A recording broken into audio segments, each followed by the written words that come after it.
Doctor, llega un paciente cirrótico con una ecografía abdominal donde se ve una lesión focal sospechosa para todos los presentes. ¿Cuál es el mejor examen a seguir? ¿Un escáner o una resonancia? Bueno, en general, la ecografía para poder hacerla tiene una sensibilidad como un 60% para detectar lesiones focales hepáticas, pero la especificidad es más bien baja. Existen distintos tipos de nódulos que ocurren en el daño hepático crónico. Hay nódulos de regeneración, nódulos displásicos y hepatocarcinoma. Para poder diferenciar todo eso, en general el mejor examen es la resonancia. Hay que pensar que también ocurren lesiones benignas. Los nódulos regenerativos y nódulos displásicos pueden ser muy similares a un hepatocarcinoma, pero la resonancia es lejos el que tiene mayor sensibilidad y especificidad. Por lo tanto, mi sugerencia es que siempre, si un paciente en un daño hepático tiene una ecografía con cualquier tipo de lesión focal, siempre hacer una resonancia porque va a ser el mejor método. Y lo otro es que las lesiones con hepatocarcinoma, por concepto, no se biopsian, se tratan. Por lo tanto, es muy importante tener y ser bien categórico si la lesión es un hepatocarcinoma y con eso la resonancia es lo mejor. Gracias, doctor. Tenemos una pregunta del público. Hola, buenos días. Esta pregunta es en relación al momento de solicitar una biopsia hepática. Mencionaron en una presentación que un momento para diferirlo es, por ejemplo, si hay alteración de las pruebas de coagulación.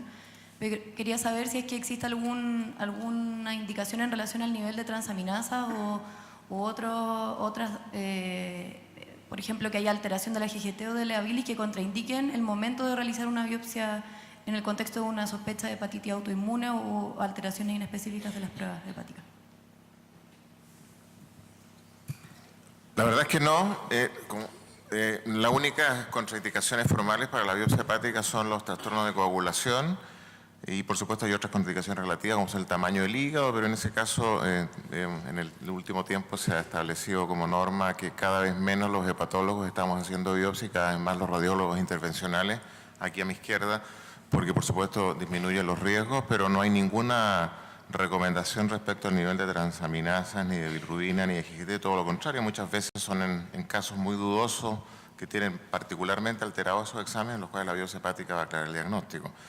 Debo decir, sí, para terminar, que con el advenimiento de las múltiples pruebas serológicas, virológicas, imagenológicas y todo lo que ocurrió, la biopsia hepática es un procedimiento que cada vez se hace menos.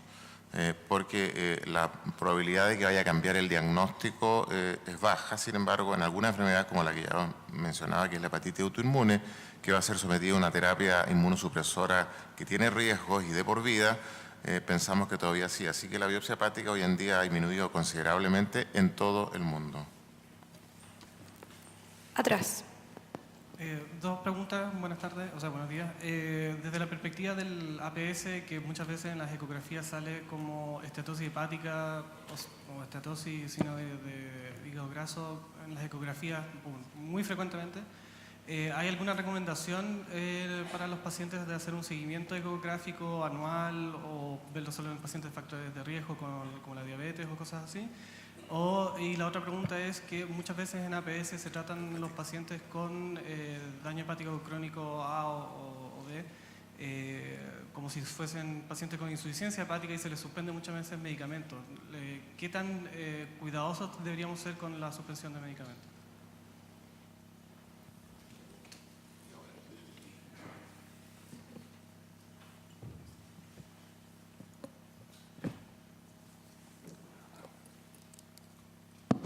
La primera pregunta es qué hacer si un paciente llega con una ecografía con hígado graso. Ahí lo más importante es ver si tiene las pruebas hepáticas alteradas o no. Si el paciente no tiene las pruebas hepáticas alteradas, uno lo que tiene que hacer es manejar las medidas generales. En el fondo, las causas de estatosis son sobrepeso, obesidad, resistencia a la insulina y alcohol. Si el paciente no tiene la prueba hepática alterada, uno debe manejarse esos factores porque se ha visto que estos pacientes tienen mucho mayor morbimortalidad cardiovascular. Por lo tanto, uno debe intervenir. Si el paciente tiene la prueba hepática alterada, lo que hay que hacer es lo que explicó el doctor Arancibia, seguir ese plan de estudio. y olvidarse un poco del hígado graso y seguirlo ahora porque tiene la prueba hepática alterada, a pesar de que lo más probable sea que la causa de la prueba hepática alterada sea el hígado graso, pero puede no ser el único. Y la otra pregunta era paciente que estaba tomando fármaco y tenía prueba hepática alterada. Si tenía cirrosis.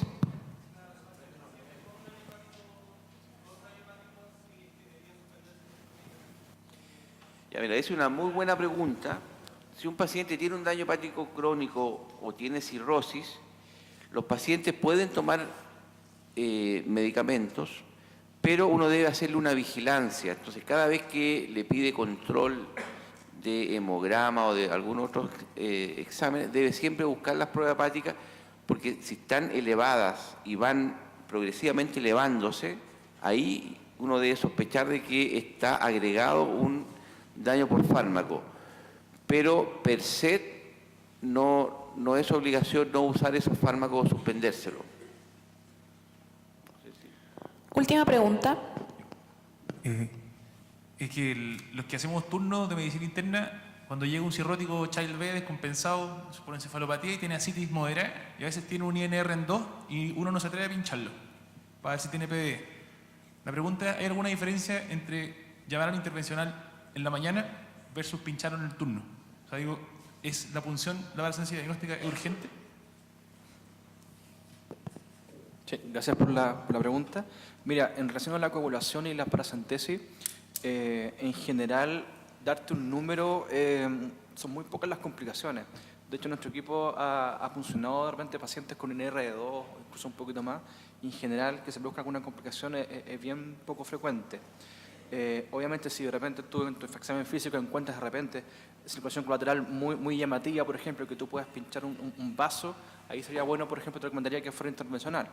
Ahora, el tiempo que tú demoras, sin duda, conlleva cambio en el pronóstico del paciente. O sea, mientras tú antes tengas el tratamiento, el diagnóstico, perdón, y el tratamiento, mucho mejor para el paciente. En esos casos, por ejemplo, sería un poco recomendable o prudente, si tienes la sospecha y tienes duda en cuanto al procedimiento, comenzar con terapia antibiótica empírica, para que después comience a hacer la punción lo más rápido posible. Le damos un aplauso a nuestros expositores.